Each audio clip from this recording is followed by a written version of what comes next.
Alright, hello everyone. This is Smock here with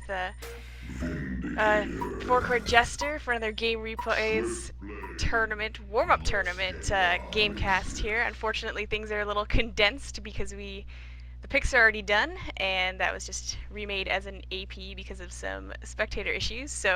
But now we are ready to go. So, how are you doing today, Forecourt Jester?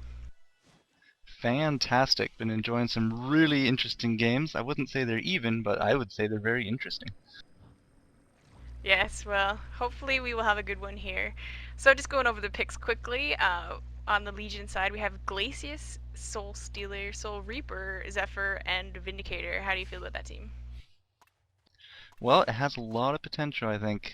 These guys have been playing very well all day, but I haven't seen anyone do the Vindicator yet. I think it'll come down to how well the silences get managed.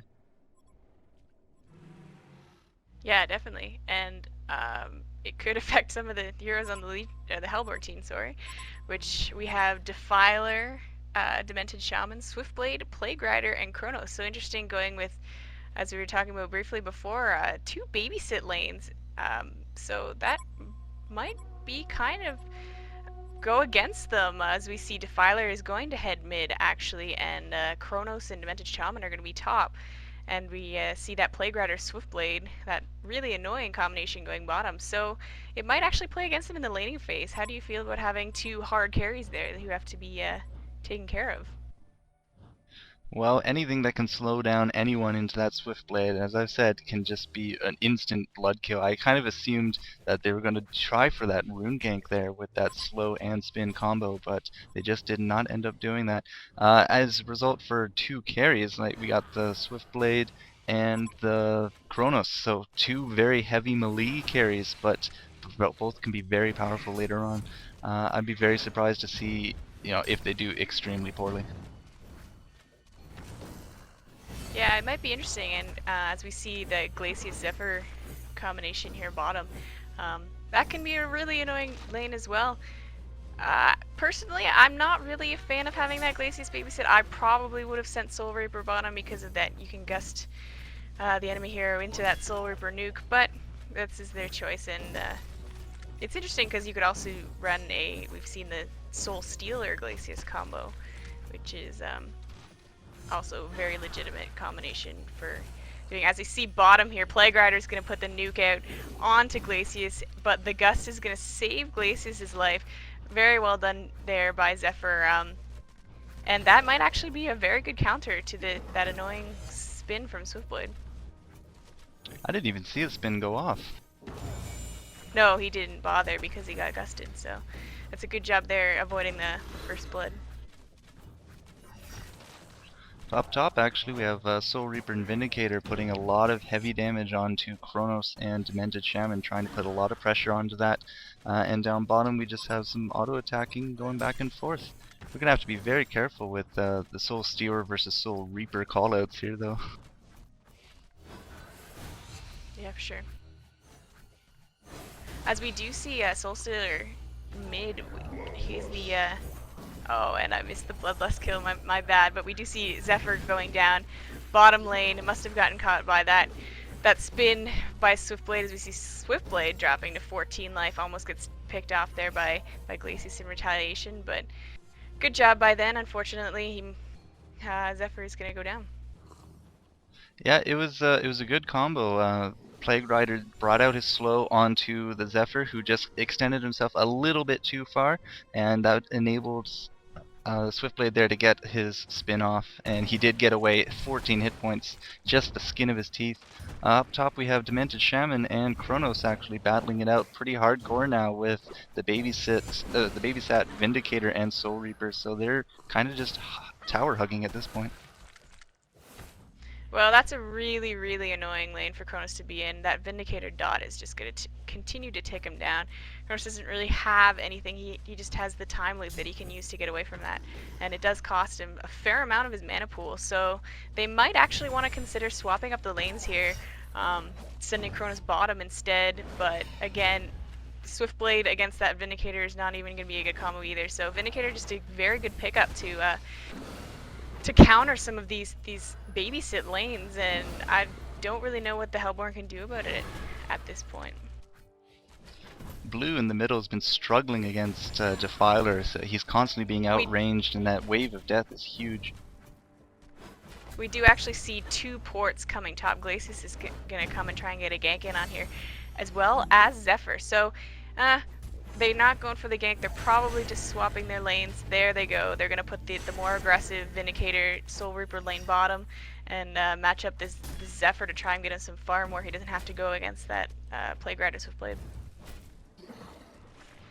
Well, the Sage's lore there, throw that on top of Swiftblade. He has to use his spin, else he's just going to lose all his mana. Yeah, and that's just like I was saying, there's no real good, the way they've set up their lanes here, there's not really a good option for them. As Defiler's coming bottom here with the haste rune, so let's see, she might be able to, there goes the wave of death. Swiftblade's going to come in and spin on Vindicator, he's going to go down. Defiler's going to try and creep block them there, that's a great job by Defiler, another wave of death should do it, and down goes Soul Reaper as well.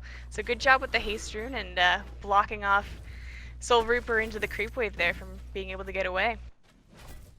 Yeah, really good support there. With that haste rune, I mean, I don't even think Blue had time to call him missing. He just got down there really quick. And the Sage's lore obviously not going to affect the Swiftblade when he's already firing it off his spin. So that was a really good double kill on their part. Set it up really nicely.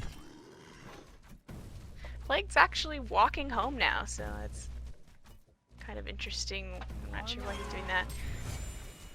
Considering he was not really damaged all that much, but now he's just going to walk back. So that's a lot of experience and time in the lane he's going to lose there. So that's unfortunate that he chose to do that. Just looking at the skill composition of Zephyr here, he actually took his level 2 Gust over his level 2 Whirlwinds first. Now he's level 4 and he has them dueled up, but I wonder if he's going to go for more of a gusting build rather than a farming Cyclone build. Yeah, we'll have to keep an eye on that, as we do see Demented Shaman gets gusted back into it along with the stun by Glacius, and he's gonna go down while Kronos was over pulling the creep wave. So that's unfortunate that he was he fell prey to that combination. Down in the middle, Soulstealer actually getting off a triple hand nuke, perfectly aimed right onto Defiler, who I think just picked up that rune, but whatever it was, it did not make a difference. And Soulstealer has picked up his bottle now, so that is going to help him immensely when it comes to his farm. And he's just getting all this free time now in the middle lane, which is not good news for the Hellborn team. You can see Swiftblade and Plague Rider actually roaming around in the Legion jungle, so I don't know whether they're gonna look to set up a gank here on mid, but you gotta think so because they're heading that direction. So Soulstealer is now sitting at a comfy level 7, and here they come up, just creeping up. They're probably going to put out that slow spin combination if they don't get seen. Wow, already a Ghost Marcher's on the Swiftblade, and there goes the spin, trying to chase him into the forest. He does get it. Tower dive was definitely worth it there. yeah, and I gotta wonder why Soulstealer was playing so far forward. That I mean, Plague Rider and Swiftblade took all the time to walk through the jungle. If the teammates had called missing bottom, like, he should have been playing much further back than he was. So, as we do see a little initiation on the top, but Kronos is going to be fine. And just keep on farming there. Defiler is actually coming top now with an ultimate. So, we gotta see. You gotta think this is a dangerous situation for Glacius and Zephyr. Zephyr is still playing rather forward. Here comes Defiler, pops her ultimate, the slow, the time leap, and Zephyr is just gonna drop as Glacius actually ports back to the tower, and in comes Soulstealer as well. So Defiler's ult still up. They might actually be wanting to push this lane, but Soulstealer has ported. There's the slow, there's the imprisonment from Glacius, and Soulstealer's just going to nuke down Defiler quickly. Can't do anything about that. Demented Shaman might be next. There's the nuke from Soulstealer, and Soulstealer gets a double tap. So that's not good news at all for the Hellborn team, as Soulstealer increases farm to 260.